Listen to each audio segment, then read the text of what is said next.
Aujourd'hui, on a décidé avec Ideas Lab de mener un projet qu'on appelle Cité 2030, qui est d'imaginer quels pourraient être les produits et services qu'on pourrait proposer dans la ville 2030. Avec Ideas Lab, on a conçu une méthode pour impliquer l'ensemble des partenaires dans la démarche. On a un GDF Suez qui a imaginé cette ville-là d'un point de vue de l'énergie, d'un point de vue d'un regard d'énergéticien.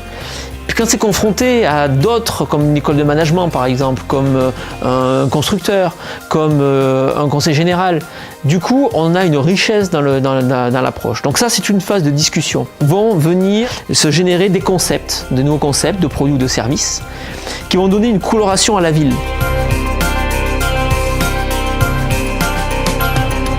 Ce type de réflexion nourrit nos propres démarches d'évolution pour améliorer et imaginer le service public de demain.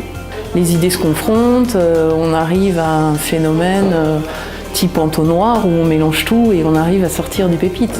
On est beaucoup plus productif et on entre dans un process d'open innovation qui donne une force claire et indéniable par rapport à de la R&D en silo en interne.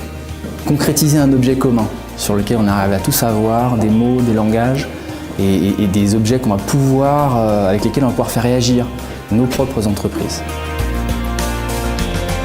Pour le CEA, avoir des gens qui reviennent vers des aspects sociétaux, des aspects plus de la vie courante, ça permet de garder, oui, là aussi, du réalisme.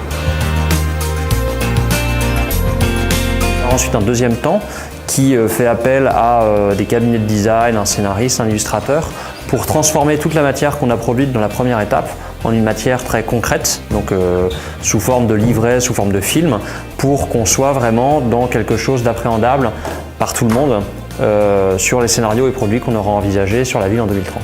On a eu 200 idées peut-être ce matin, qui ont été mis sur des post-it sous forme de mots.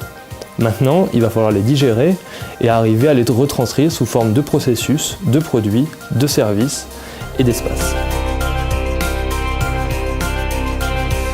Et le but de mes illustrations, c'est d'aller voir les gens, les décideurs, les partenaires en disant voilà, si on arrive à obtenir un budget, si ça vous dit de partir avec nous, on monte l'illustration, voilà ce que pourrait devenir le projet. À un moment donné, on sert un peu de passeur, c'est-à-dire on va faire en sorte que tout ce qui a été dit, tout ce qui a été pensé, ça peut effectivement être pris en charge par un réalisateur pour pouvoir faire le film, les séquences filmées finales.